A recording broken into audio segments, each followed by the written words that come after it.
Bonjour à tous, vous êtes sur Fitness Logic. Suite aux nombreux messages que j'ai reçus, j'ai décidé de vous faire une vidéo sur mon entraînement.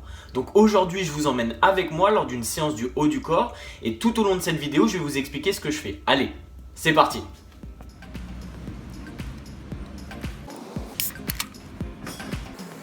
You can try but never stop me. This is what I'm made of. Je vous retrouve donc pour ma séance d'entraînement. Je vais vous faire un petit voice-over pendant cette séance. Donc pour ceux qui ne savent pas ce que ça veut dire, un voice-over, c'est tout simplement le fait de commenter en direct les images que vous allez voir. Donc comment se structure mon entraînement? Eh bien c'est simple, j'ai 3 jours types où je vais faire 2 fois le haut du corps et une fois le bas du corps. Donc j'ai une séance haut du corps A que vous voyez actuellement. J'ai une séance haut du corps B que je vous filmerai peut-être si vous le voulez. Et j'ai une séance bas du corps. Je fais ça, ça me permet d'alterner une fois le haut du corps, après les jambes et encore une fois le haut du corps et après de prendre un jour de repos.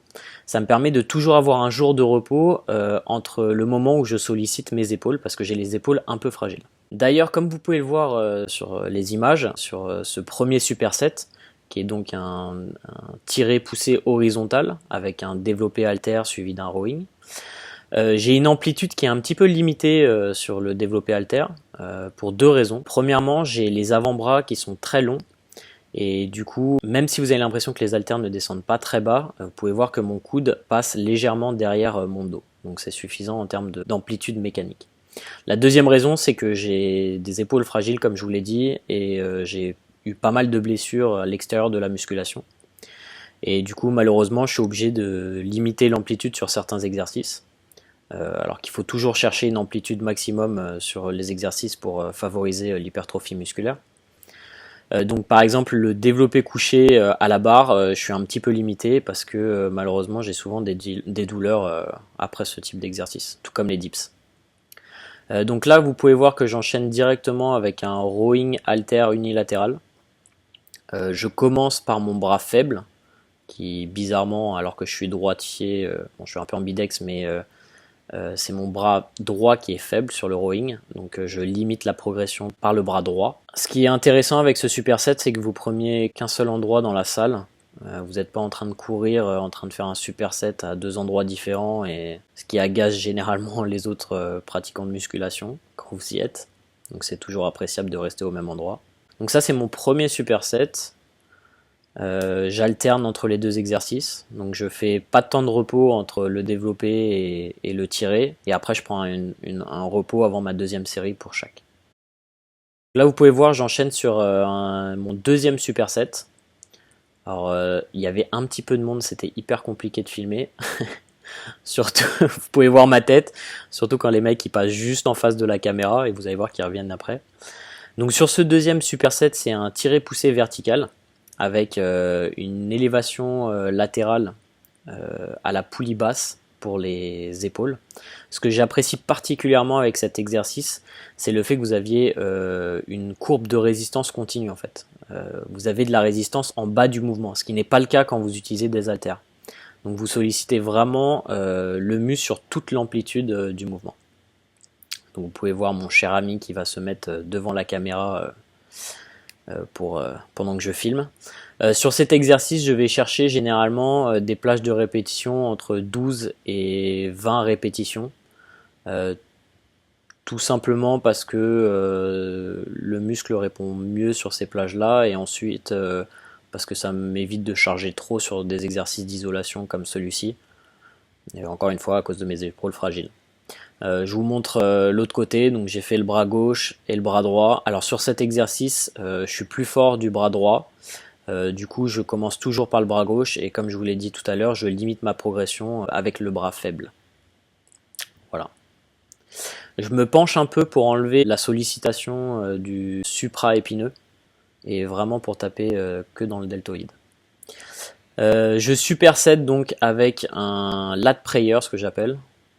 Donc là je suis en train de rigoler avec Baous, qui est un monstre. Je vous mets sa chaîne en description et son Instagram.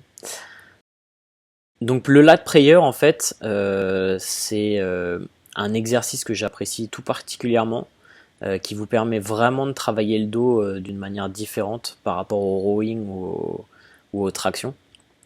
Et je pense que c'est primordial d'avoir ce type de mouvement dans vos exercices. Pour augmenter l'amplitude, en fait, comme vous pouvez voir, je fais varier l'angle de mon torse.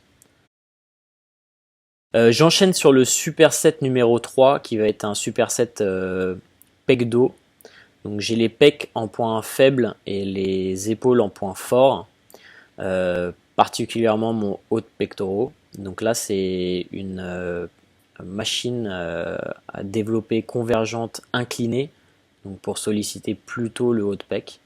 C'est de la marque Technogym qui est pas mal. Et en plus, la position de démarrage est pas trop rétractée. C'est le problème que j'ai sur d'autres machines de cette salle, comme les Hammer Strength, où c'est un peu compliqué pour moi de démarrer seul sur le mouvement. Donc j'enchaîne le développé à la machine convergente avec des tractions au poids de corps. Normalement, je charge aussi ces tractions-là, mais cette journée-là, j'avais pas ma ceinture de lest. Et ils en avaient pas non plus à la salle, donc j'ai dû les faire au poids de corps. J'ai fait 3 séries sur chacun des exercices sur ce superset. Et donc j'ai fait environ, je crois que j'ai fait 18, 16 et 14 au niveau des tractions au poids de corps. Très contrôlé, vraiment ressentir l'engagement du grand dorsal. C'est ce que j'apprécie particulièrement. Sans me balancer, sans tricher. Voilà.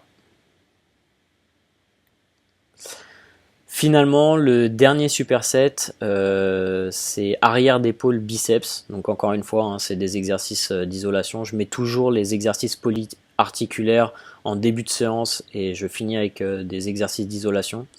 Je trouve que solliciter l'arrière d'épaule, c'est extrêmement important. Il y a énormément de pratiquants de musculation qui oublient de le faire ou qui ne le font pas par flemme, et qui se concentrent vraiment que sur les gros groupes musculaires qui sont visibles dans le miroir, donc pecs, abdos, biceps, etc. Mais c'est très important déjà pour l'esthétique, avoir un bel arrière d'épaule esthétiquement c'est très sympa, et en plus au niveau de la santé de vos épaules c'est primordial.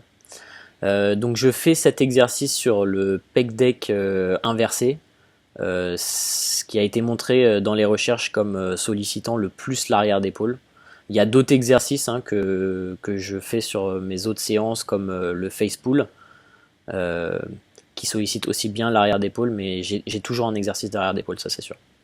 Donc j'enchaîne avec un biceps à la poulie basse qui se rapproche un petit peu d'un exercice de biceps sur le banc incliné à 45 degrés parce que comme vous pouvez voir je m'avance pour étirer le biceps en fait qui est attaché au niveau de l'épaule et à l'avant du bras. Et encore une fois, j'utilise la poulie pour avoir cette courbe de tension continue sur toute l'amplitude du mouvement. Encore une fois, le problème, c'est que quand vous faites des exercices avec les haltères, en fonction de l'exercice, parfois vous n'avez pas de résistance en bas du mouvement. Et c'est pour ça que là, je vais chercher toute l'amplitude du mouvement et une résistance continue.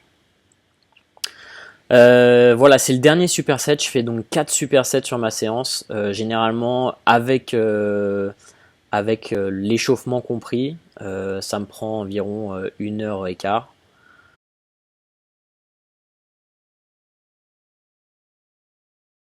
Un petit posing avec tout le monde qui me regarde dans le vestiaire en me disant mais qu'est-ce qu'il fait avec sa caméra. Voilà, j'espère que ça vous a plu. Si ça vous a plu, laissez un pouce bleu, abonnez-vous, et si vous voulez voir d'autres séances de ce type, n'hésitez pas à me le dire. Allez, ciao!